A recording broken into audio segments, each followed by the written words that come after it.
सरकारी अस्पताल की वेटिंग लाइन में एक वृद्ध व्यक्ति बड़ी बेचैनी से बैठे अपनी बारी की प्रतीक्षा कर रहे थे। जैसे ही उनका नाम रमाकांत शुक्ला बुलाया गया, वे लड़खड़ाते हुए उठे, पर संतुलन बिगड़ जाने से वहीं गिर पड़े। पास में ही बैठे रमन ने उनको सहारा देकर उठाया और डॉक्टर के पास ले गया। डॉक्टर ने उनका चेकअप किया और कुछ दवाइयां लिखकर रमन को देते हुए कहा, इनको टाइम टाइम से दवा देते रहिएगा। रमन ने चुपचाप उनकी पर्ची ले ली और उनको सहारा देकर बाहर ले आया। फिर उसने पूछा, बाबा आपके साथ कोई और नहीं आया क्या? तब उन्होंने कहा, नहीं, मैं अकेले ही आया था। रमन ने कहा, आप यहीं बैठिए, मैं आपकी दवाइयां लेकर आता हूँ। उनको वहीं बिठाकर वह दवाई की लाइन में लग गया और उनकी दवाइयां लेकर उनको दे दी। उसने उनसे कहा कि मैं अभी डॉक्टर से मिलकर आपके पास आता हूँ, तब तक आप यहीं बैठिएगा। डॉक्टर से मिलकर जब वह वापस आया, तब उसने उनके पास आकर पूछा, आपका घर कहाँ है? चलिए मैं आपको आपके घर छोड़ देता हूँ। पहले तो वे थोड़ा सकुचाए, फिर धीरे से आकर उसकी गाड़ी में बैठ गए। रमन ने बताया कि मैं डॉक्टर के पास एक सर्टिफिकेट लेने आया था। रमन ने पूछा, आप कहाँ रहते हैं? तब उन्होंने जिस जगह का नाम बताया वो उसके घर के पास ही था। उन्होंने बताया कि वे स्टेशन मास्टर थे, 5 साल पहले रिटायर हो गए थे। उनको छोड़ने के लिए उनके घर के पास गया और उनको सहारा देकर उतारा। तब उन्होंने अपनी पॉकेट से घर की चाबी निकाली। रमन ने ही ताला खोला और उनको अंदर ले गया। रमन ने पूछा कि आप अकेले रहते हैं? तब उन्होंने बताया कि 2 साल पहले उनकी पत्नी का स्वर्गवास हो गया था। उनका एक बेटा है, वह कनाडा में रहता है, और एक बेटी जो कि सिंगापुर में रहती है। रमन ने पूछा, बाबा आप अपने बेटे के पास क्यों नहीं चले जाते? तब उन्होंने बताया कि मैं और मेरी पत्नी एक बार बेटे के पास गए थे, लेकिन मेरी बहू हम दोनों को बिल्कुल भी पसंद नहीं करती। उसकी इच्छा थी कि हम इस मकान को बेचकर सारा पैसा उसे दे दें और वहां चले जाएं। लेकिन मेरी पत्नी पुष्पा ने साफ मना कर दिया था। उसने कहा था, नहीं, ये घर ही हमारा संबल है, इसीलिए मैं इस घर को बेच भी नहीं सकता। मुझे जो पेंशन मिलती है उसी से मेरा काम चल जाता है। आपका बेटा कभी आता नहीं? रमन ने आश्चर्य से पूछा। शुक्ला जी ने बताया कि उसकी माँ मरी थी, तब वे अकेला ही आया था। तब भी उसने यही कहा था, इस घर को बेचकर आप मेरे साथ चलिए, लेकिन मैं नहीं गया। रमन ने कहा, आपकी तबीयत खराब है, यहाँ आपकी देखभाल करने वाला कोई नहीं है। कम से कम आप अपने बेटे के पास रहते तो आपको दवा के लिए अकेले सरकारी अस्पताल में धक्के नहीं खाने पड़ते। तब उस वृद्ध व्यक्ति ने बताया कि मैंने उसको बहुत बार चिट्ठी लिखी, लेकिन वह किसी चिट्ठी का जवाब नहीं देता। एक बार मुझे पता चला कि उसकी पत्नी उस तक कोई चिट्ठी पहुंचने नहीं देती, और मैं उसको क्या दोष दूं? मेरी चिट्ठी मिले या ना मिले, उसका भी तो फर्ज बनता है कि कभी फोन करके मेरा हालचाल ही पूछ ले। लेकिन अब वह बहुत बड़ा आदमी बन गया है, उसको किसी के सामने मुझे अपना पिता कहने में शर्म आती है। रमन ने उनको दवा दी और पानी लेकर आया, पानी पिलाया। उसके बाद वह बोला, अच्छा बाबा आप दवा खाकर सो जाइए, दरवाजा लगा दीजिए, मैं फिर आऊंगा। ये कहकर वो चला गया। लेकिन सारी रास्ते उसके दिमाग में एक ही बात घूमती रही, माँ बाप अपने बच्चों को पढ़ा लिखा कर उनका भविष्य संवारने के लिए सब कुछ दांव पर लगा देते हैं, बदले में उनको क्या मिलता है? जीवन भर की कड़ी मेहनत का यही नतीजा मिलता है कि वे अकेले रह जाते हैं। लेकिन कभी कभी इसमें माँ बाप का स्वार्थ भी होता है। अपनी अधूरी इच्छाएं अपने बच्चों के रूप में पूरी करना चाहते हैं और उन्हें पढ़ा लिखा कर एक योग्य इंसान बनाने के लिए अपना सब कुछ दांव पर लगा देते हैं। बच्चे जब बाहर चले जाते हैं तो उनको साथ रखना चाहते हैं, तो वे जाने से मना कर देते हैं, यहाँ बैठकर उनको कोसते हैं। यही सोचते सोचते वह घर आ गया। रमन की माँ शारदा उसका इंतजार कर रही थी। आते ही बोली, इतनी देर कहाँ लगा दी? रमन ने उनको सारी बातें बताई। तब वह बोली, रमन हमें उनके बच्चों को 'फोन करना चाहिए। रमन ने कहा, माँ उनके लिए भी कुछ बना लो, चलो खाना खाकर उनके यहाँ चलते हैं। दोनों ने फटाफट खाना निपटाया और उनका खाना पैक किया, फिर उनके घर चले गए। रमन ने दरवाजे की घंटी बजाई तो देखा दरवाजा खुला ही था। वे जब अंदर गए तो देखा शुक्ला जी अपने बिस्तर पर आंखें बंद किए चुपचाप पड़े थे और उनकी आंखों से आंसू बह रहे थे। रमन ने पुकारा, बाबा उठिए, देखिए मेरी माँ आई है। शुक्ला जी ने धीरे धीरे आंखें खोल दी और शारदा जी की तरफ नमस्ते की मुद्रा में हाथ जोड़ दिए। फिर उठने की कोशिश करने लगे। शारदा जी बोली, अब तबीयत कैसी है? चलिए खाना खा लीजिए। शुक्ला जी ने कहा, मैं ठीक हूँ, आपने क्यों तकलीफ किया? मैं कुछ न कुछ खा ही लेता। आप बहुत भाग्यशाली हैं जो आपका बेटा आपके पास है। शारदा जी मुस्कुराई, बोली, हाँ, मेरे पति तो इसको आगे की पढ़ाई के लिए अमेरिका भेजना चाहते थे, लेकिन पैसों का इंतजाम नहीं हो पाया और 3 साल पहले ही वे हमें छोड़कर चले गए। खैर, अब तो मेरे बेटे को यहीं अच्छी नौकरी मिल गई है। बातें करते करते ही उन्होंने खाना लगा दिया। शुक्ला जी ने चुपचाप खाना खाया, फिर रमन की तरफ देखते हुए बोले, मुझे तो याद भी नहीं कि कब मैंने ऐसा खाना खाया था। अब तो जीने के लिए कुछ भी खा लेता हूँ। वे लोग थोड़ी देर बैठे रहे, फिर घर जाने लगे। तब शारदा जी ने कहा, जब तक आप पूरी तरह से ठीक नहीं हो जाते, रमन रोज आपको खाना दे जाया करेगा। आज से आपको कुछ भी बनाने की जरूरत नहीं है। रमाकांत जी दरवाजे तक गए, फिर आकर चुपचाप लेट गए। मन ही मन सोच रहे थे, इनसे हमारा कोई रिश्ता नहीं है, फिर भी ये लोग कितने अपने लग रहे हैं और अपने लोगों ने पराया कर दिया।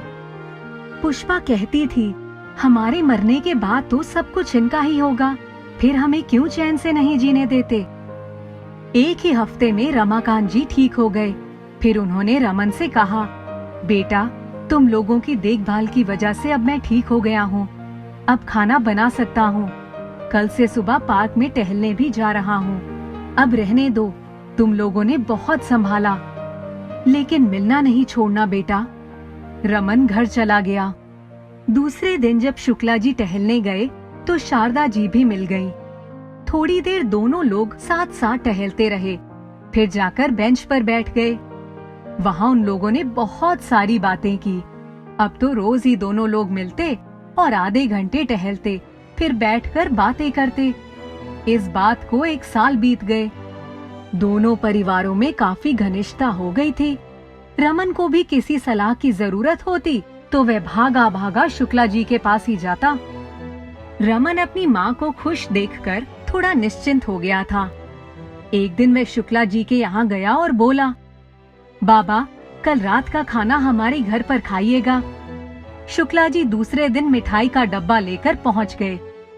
खाने पीने के बाद शारदा जी ने कहा, एक बात कहूँ, बुरा मत मानिएगा। शुक्ला जी ने कहा, हाँ हाँ बोलिए। शारदा जी और रमन दोनों ने उन्हें समझाया कि वे अपना घर बेचकर क्यों नहीं बेटे के पास चले जाते। शुक्ला जी ने ठंडी सांस लेते हुए कहा, अब तो जिंदगी के कुछ ही दिन बचे हैं, ऐसे ही बीत जाएंगे। पराये देश में जाकर अपनी मिट्टी पलीद नहीं करवाना चाहता। जिसको मेरी परवाह होगी वो खुद ही आएगा। रमन ने कहा, बाबा, मुझे ऑफिस की तरफ से 1 साल के लिए जर्मनी जाना है। माँ को अकेले नहीं छोड़ सकता। मैं एक बहुत बड़ी बात करने जा रहा हूँ। आप अपना घर किराए पर उठा दीजिए और मुझे ऑफिस से जो फ्लैट मिला है उसमें जाकर रहिए। मैं भी ये वाला घर किराए पर उठा देता हूँ। माँ भी आपके साथ रह लेंगी। आप दोनों को एक दूसरे का साथ भी मिल जाएगा और मैं निश्चिंत होकर जा पाऊंगा। शुक्ला जी सोच में पड़ गए। अब जाने लगे तो रमन की पीठ पर हाथ फेरते हुए बोले, बेटे, मुझे तो कोई आपत्ति नहीं है, पर लोग क्या कहेंगे? रमन ने कहा, बाबा, आप किन लोगों की बात कर रहे हैं? आपके बच्चे, जिनको आपके मरने जीने की भी परवाह नहीं है, या हमारा ये समाज, जिसने मेरे पिता के मरने के बाद झांक कर भी नहीं देखा कि हम किस हाल में हैं? मेरी माँ को सारी सारी रात चिंता में जागते हुए देखा है। रही मेरी बात, तो मैं खुद चाहता हूँ कि मेरी माँ खुश रहे, और पिछले कुछ दिनों से मैं देख रहा हूँ कि माँ आपके साथ बातचीत करके बहुत खुश रहती हैं। उस रात शुक्ला जी ने एक दृढ़ निश्चय ले डाला। सुबह सुबह ही रमन को फोन करके बुला लिया। शुक्ला जी ने कहा, तुम जैसा चाहते हो वैसा ही होगा। अब 4 दिन की जिंदगी है, मैं भी अकेले रहकर थक गया हूँ। अपना अपना घर किराए पर उठाकर दोनों लोग रमन के ऑफिस से मिले फ्लैट में शिफ्ट हो गए। रमन चला गया था। शुक्ला जी और शारदा जी को एक दूसरे का साथ मिल गया था। ढलती उम्र की सांझ की ऐसी बेला में एक साथी की क्या अहमियत होती है, उन दोनों से बेहतर कोई नहीं समझ सकता था। अंधी प्रतिदिन मंदिर के दरवाजे पर जा खड़ी होती। दर्शन करने वाले बाहर निकलते तो वह अपना हाथ फैला देती और विनय पूर्वक कहती, बाबूजी, अंधी पर दया हो जाए। मंदिर में आने वाले व्यक्ति श्रद्धालु एवं सहृदय होते हैं, इसलिए भीख में उसे उसके गुजारे से अधिक ही मिल जाता था। वह दान देने वालों को दुआएं देती, शाम को मन ही मन ईश्वर को धन्यवाद देती और लाठी के सहारे अपनी झोपड़ी की ओर चल देती। झोपड़ी के नजदीक पहुंचने पर 10 वर्ष का एक बच्चा उछलता कूदता आता और उससे चिपक जाता। बच्चा कौन है, कहां से आया है, इस बात से किसी का कोई परिचय नहीं था। 10 वर्ष हुए। पास पड़ोस वालों ने उस वृद्धा को अकेले देखा था। इसके कुछ वर्ष बाद एक दिन शाम को उन्होंने देखा कि एक बच्चा उसकी गोद में रो रहा था। वह उसे चुप कराने का प्रयत्न कर रही थी। साधारण घटना समझकर किसी ने इस ओर ध्यान न दिया। धीरे धीरे वह बच्चा अंधी से हिल मिल गया। वह उसे अपनी जान से अधिक चाहती थी। अंधी बच्चे को अपने से अच्छा खिलाती और पहनाती थी। अंधी ने अपनी झोपड़ी में एक हांडी गाड़ रखी थी। वह जो भी मांग कर लाती उसमें से आवश्यकता अनुसार प्रयोग करके बचे हुए पैसे उसमें डाल देती और फिर उसे एक बर्तन से ढक देती। काशी में सेठ बनारसी दास बहुत प्रसिद्ध व्यक्ति थे। वे बड़े देशभक्त एवं धर्मात्मा थे। दिन के 12 बजे तक पूजा पाठ में संलग्न रहते। कर्ज लेने वाले तथा अपनी पूंजी धरोहर के रूप में उनके पास रखने वालों का वहाँ तांता लगा रहता था। धीरे धीरे करके अंधी की हांडी पूरी भर गई थी।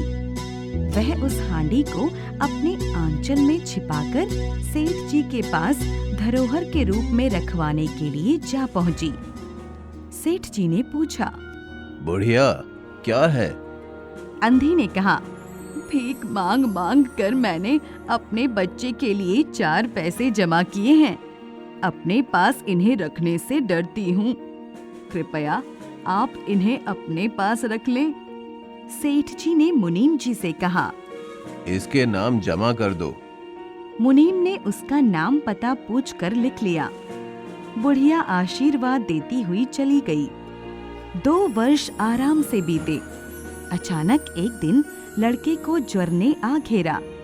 बुढ़िया ने उसका इलाज करवाया, परंतु इलाज के बावजूद लड़के की दशा बिगड़ती ही चली गई। उसके पास के सभी पैसे समाप्त हो गए थे।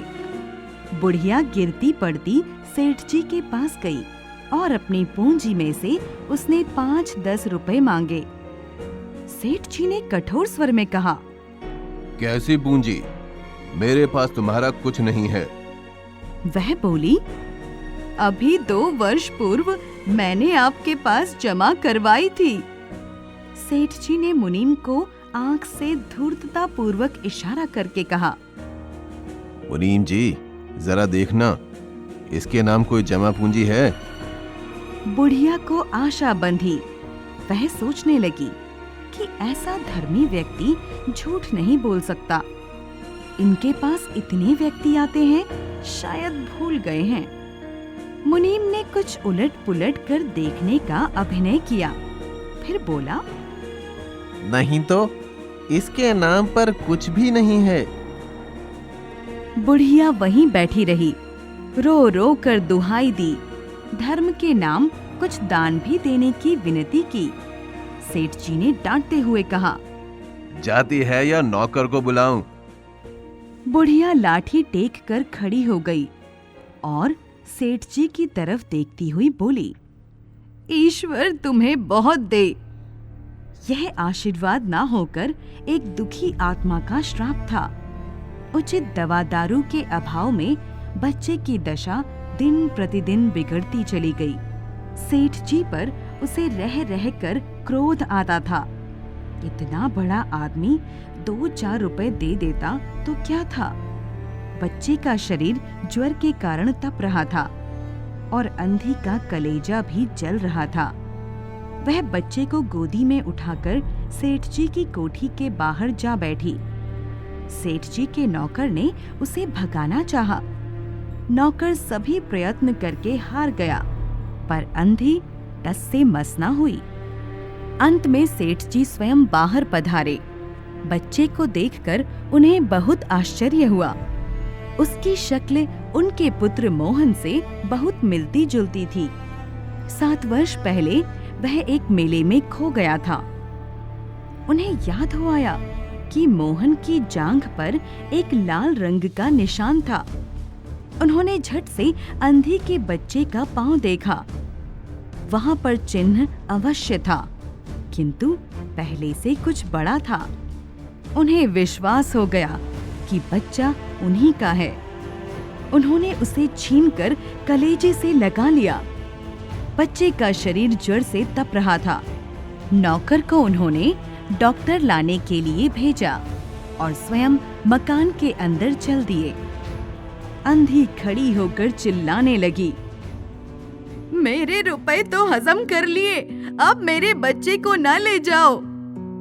सेठ जी चिंतित होकर बोले, मेरा यह इकलौता बच्चा है।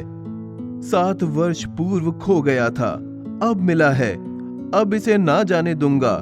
लाख प्रयत्न करके इसके प्राण बचाऊंगा। अंधी ठहाका लगाकर हंस पड़ी और बोली, आज तुम्हारा बच्चा है, इसलिए प्राण बचाओगे।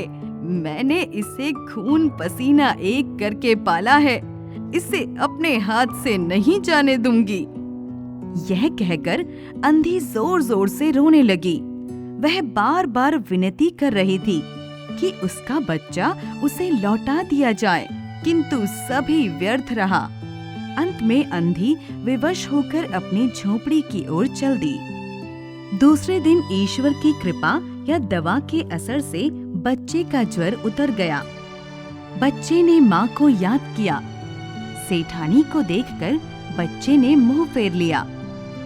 अपनी अंधी बूढ़ी माँ को पास न पाकर बच्चे का ज्वर फिर चढ़ने लगा। डॉक्टरों ने जवाब दे दिया। सेठ जी गाड़ी लेकर अंधी को लेने पहुँचे। झोपड़ी बिना द्वार की थी। अंधी एक फटे पुराने टाट पर पड़ी रो रही थी। उसका शरीर बुखार से तप रहा था। बुढ़िया, तेरा बच्चा मर रहा है। वह बार बार तुझे पुकार रहा है। चल मेरे, नहीं नहीं, अपने बच्चे की जान बचा ले। मरता है तो मरने दो, मैं भी मर रही हूँ। हम दोनों माँ बेटे स्वर्ग में फिर मिल जाएंगे। सेठ जी रोकर उसके पैरों में गिर पड़े और बोले, ममता की लाज रख लो, आखिर तुम भी उसकी माँ हो। माँ की ममता ने बुढ़िया को विकल कर दिया। सेठ जी ने उसे सहारा देकर उठाया। कोठी में जाकर उसने मोहन के सिर पर हाथ फेरा। ममता का एहसास पाकर मोहन ने तुरंत आंखें खोल दी। 15 दिन में मोहन पूरी तरह स्वस्थ हो गया। अंधी ने विदा मांगी। सेठ जी ने बहुत प्रयत्न किया कि वह उनकी कोठी में ही रह जाए, पर वह स्वाभिमानी महिला न मानी। चलते समय सेठ जी ने उसके रुपयों की थैली उसे देनी चाहिए, परंतु उसने कहा, ये रुपए तो मैंने मोहन के लिए इकट्ठे किए थे। उसे ही दे देना। थैली वहीं छोड़कर वह लाठी टेकती हुई चल दी। उस समय सेठ जी याचक थे और वह दाता थी।